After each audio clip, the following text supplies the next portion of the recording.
I've tried to get many different customers over the years, and here's the 3 things I've done to decide how to find my perfect customer. Hey you guys, welcome back to the Magness Mogul Podcast. My name's Jonah Magness. I own and operate martial arts studios, and I've been able to help some of my friends with the stuff we talk about here. Hit that subscribe button right now, and leave a comment, and I'll reply to all of them as a thank you.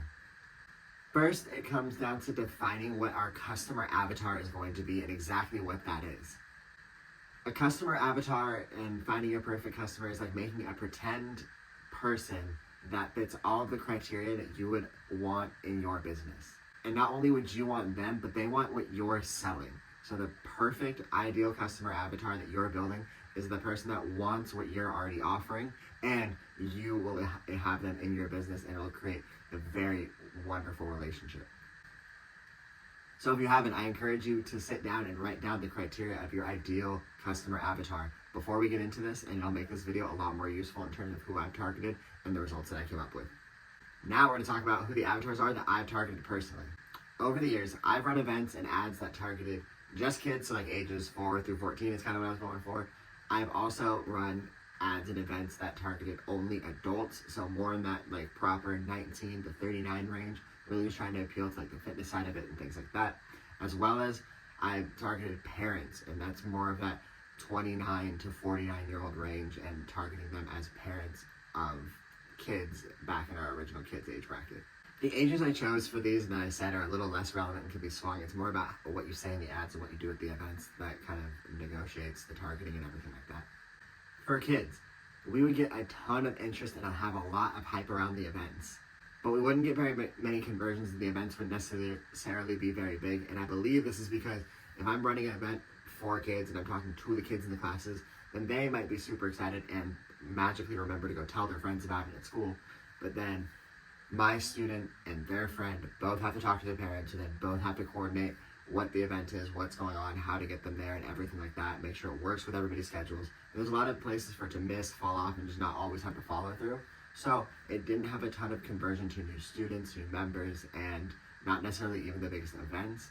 And when it came to running the ads, we didn't have a lot of clicks because who was seeing the ads were the parents, and it was a little too childish or gimmicky when they were getting them and having them in their feed. On the polar opposite side, when we were targeting adults, our events were fairly successful, pretty big, like averaging larger numbers, or like numbers that I was really happy with. And the ads actually did pretty well, but what would happen is we wouldn't have the highest conversion because it would be time and a bunch of different barriers for adults to want to sign up or even just do Taekwondo for the long term. Maybe they like the one-off class, or they're just interested in the fitness, not necessarily the martial arts journey. And the people who did sign up were either signing up just their kids, or they were signing up themselves and their kids. That led me to try to target parents. For parents, we had the most success by far, and I'm going to talk a lot more about it. But what we were targeting the ads was the pain points that are goals for kids that most parents have that we could solve in our studio, between creating leaders, creating good communication skills, creating positive self-esteem, helping them learn discipline and respect and honesty and integrity, and all the other life skills we touch on and directly teach and work on and develop in our studio, along with their public speaking skills. So we would target those ads at parents who want their kids to be like those things. And these events were huge. We usually would do them as a lot of parent involvement on the floor during the class, or even just like a mom and me style class. And now it's not only mom and a child. We do it for like dads and me, or just parents and me. So as a side note, make sure May and June, but anytime you run like a parent and me style class, or like a mom and me style class, Mother's Day, Father's Day, whatever style you're doing, just make it all parents and guardians. Just push out the time balance of it. We saw a 3 times success rate when we made this switch back 2 years ago, and I really encourage you guys this next May and June in 2025, make it all parents for those 2 months and target it that way and respin it. You'll have a ton more success, and we really, really enjoyed it. But again, the ads and the events saw so much more success now that we were targeting just parents. And let's talk about what I concluded from all of this for our business. What all this like trial and error taught me was, for our program in our area, targeting parents was bar none the most successful thing we could be doing. We want to target families, create a family style environment, and it really tied in well to our classes. So now even what we do in classes is our regular drills and everything like that. We'll bring parents on the floor to hold targets. We try and get parents on the floor every single class, and not every other class, depending on the week that we're on.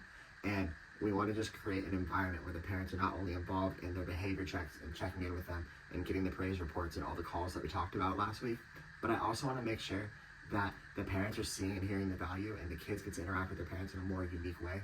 Whether they're actively students or not, I want it to just be as much of a family environment as possible. And so now our events and our regular classes match that, just to create it into the culture of our studio. And in our culture, it worked for us, but if you have questions about how targeting just kids or just adults would work for you, maybe you have a massive kids program, then I'd kind of encourage you guys to target parents. Maybe you have a massive adults teens program and a lot more fitness opportunities, then maybe you want to target just adults. If you want to know what I did and what worked out for my different targeting areas and my different avatars, comment down below and I'll reach out to you guys directly. And that being said, make sure you guys like and subscribe if you enjoyed this video and you want to see more of it. Check out the rest of the videos on my playlist, and I'll see you guys next week. Peace.